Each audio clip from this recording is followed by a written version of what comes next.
How's it going? So, this afternoon we're going to be going over server dashboards with survival servers. This is what we use. Don't see a lot of like tutorials and guides and whatnot, and I see a shit ton of questions in the forums. So, here we are. Anyway, so here we are on the dashboard. Up at the top, we just have a little notification bar. Right now it reads, need help, check pinned topics in the subforums or wiki. This is usually what it's going to read. If there's any major issues going on, or if there's a major game build update, or anything that the host service thinks is really going to affect renters or leasers, they'll drop it up here. Next, pretty basic, customer game server, title of the server. Currently it looks like this because that's the default after purchase. Below you have server details, FTP details, and Archon details. You're definitely going to need these three. I would jot them down in a separate file or on a piece of paper. Currently, the server is going to show stopped because it hasn't fully been activated. Last start time, pretty self-explanatory. This just shows the date and the time that the server last started or restarted successfully. So if you have a bunch of errors and your server keeps crashing, even though it's past, say, a couple restarts, it's still going to show the last time. It's not going to show the last time it tried. Below, you have your map type. Currently, it shows custom because I've been using this to make a few videos. However, it would typically say Chernaris. Daisy version. Currently, it shows this little gray bar because the server is stopped. It'll also show this if the server is experiencing a crash or an error. Typically, it will show your game build. Below this, you have your server IP address. These four little parts, or the numbers in between these decimals that break it into four, that's your actual IP address. And then after the colon is your port. So on this side, you have 7115 because that's your game port. That's what your players are going to need for direct connect. If we come over here, you have FTP, which is File Transfer Protocol. This is the way you're going to move files from your local drive to your server. Again, you have IP/host. It just doesn't have the game port on it. Server dz.cfg. This is the main file that controls your server. This is always going to show grayed out like this. If you're using a browser that will allow you to edit these files, you can just click it and it'll take you to it. If you don't have the plugin or an application or whatever, it'll give you this.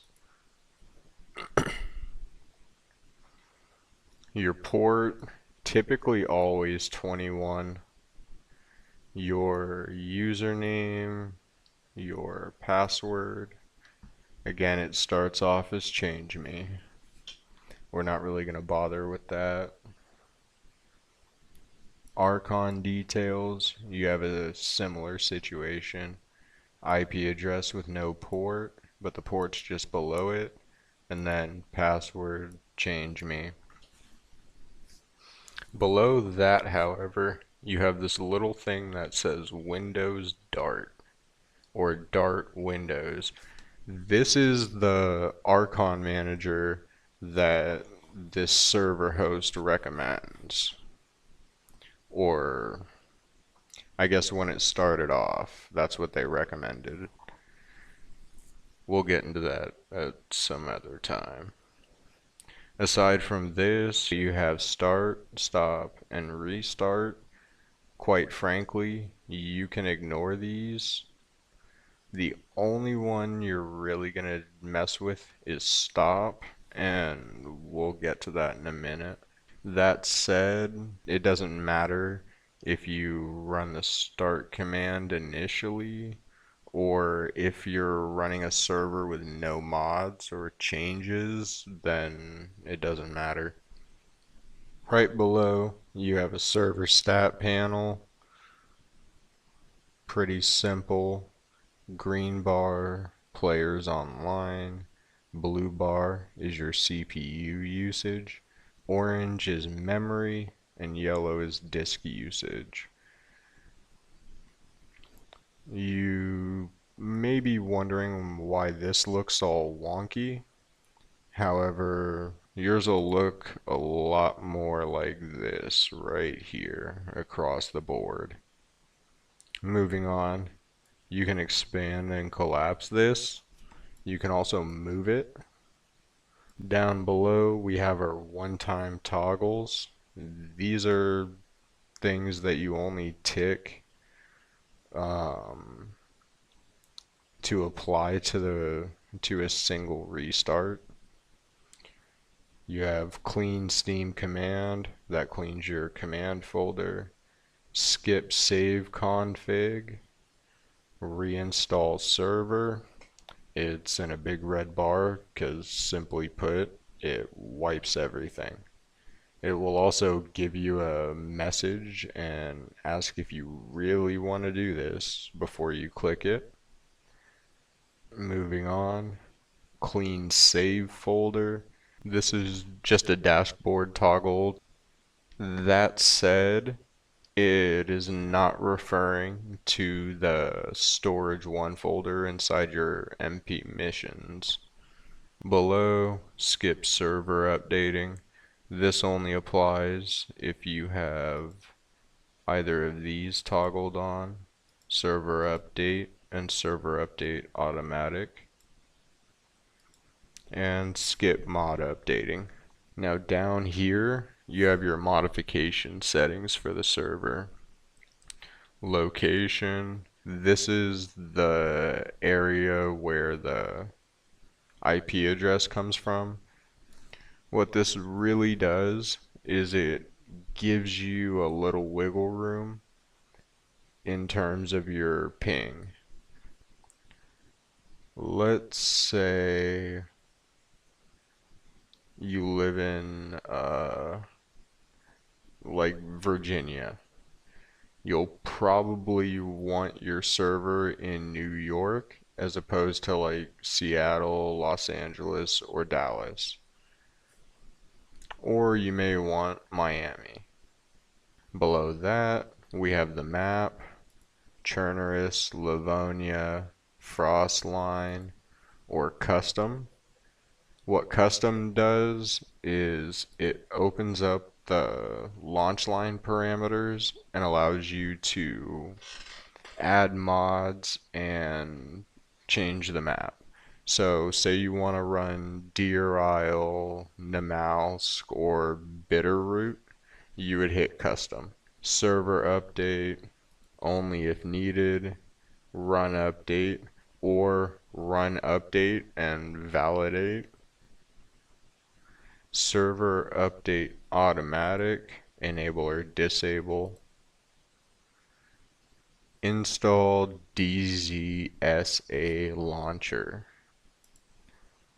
Selecting this option will run a download and extract for DZSA launcher. Can also be used to update the launcher. Pretty self-explanatory. DZSA launcher. This one is a little bit different.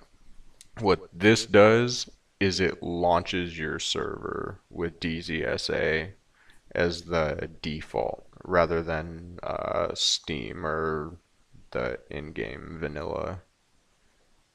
So selecting this option will launch your DayZ server with the dash daisy server equals daisy server dot exe dash scr allow file write launch parameters only if map is not set to custom.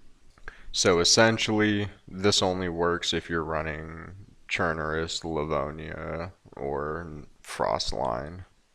Below that, you have mod IDs. This has to do with modding your server.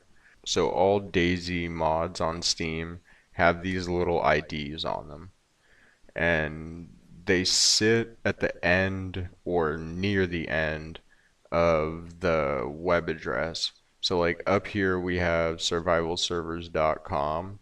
Well, if it was a mod, it would say Steam and it would have the entire line. Then right before the end, it would say ID equals, and it would have about an 8 to 12 digit number code. And that's your mod ID. You need those to input mods. However, you need launch line parameters to enable them. Anyway, you can specify a comma separated list or just a single use using Steam Workshop IDs. The mod ID is in the URL of the workshop page for that mod. We just went over this, but I wanted to give you an example, and that's right here. This is the little number code you're looking for when you're up here. Over here you have server title, and you'll notice I have this little thing in there. Yours will probably start off the same. You can leave it there. All this does is it directs the server title down to this line. If you want to, you can remove that and move whatever you want your server title to end up being right up here. Down below, lock password. This is if you want a password protected server. Archon password. This corresponds to the information above. You're going to want to change this if you want to get your server messages working properly for restarts, as well as enabling Archon managers. A lot of people use CF tools, so I'll say that one as an example, or CF cloud tools. Below that, you have BEC. Yeah, it's what you think it is. It's BattleEye. BEC, BattleEye Extended Controls. And yeah, we'll skip over that. Just leave it ticked on. Restart interval. You have 2, 4, 6, 12, and 24-hour periods. Then you have never or custom restarts. You're probably going to want to set up your own restarts. So just set it to custom.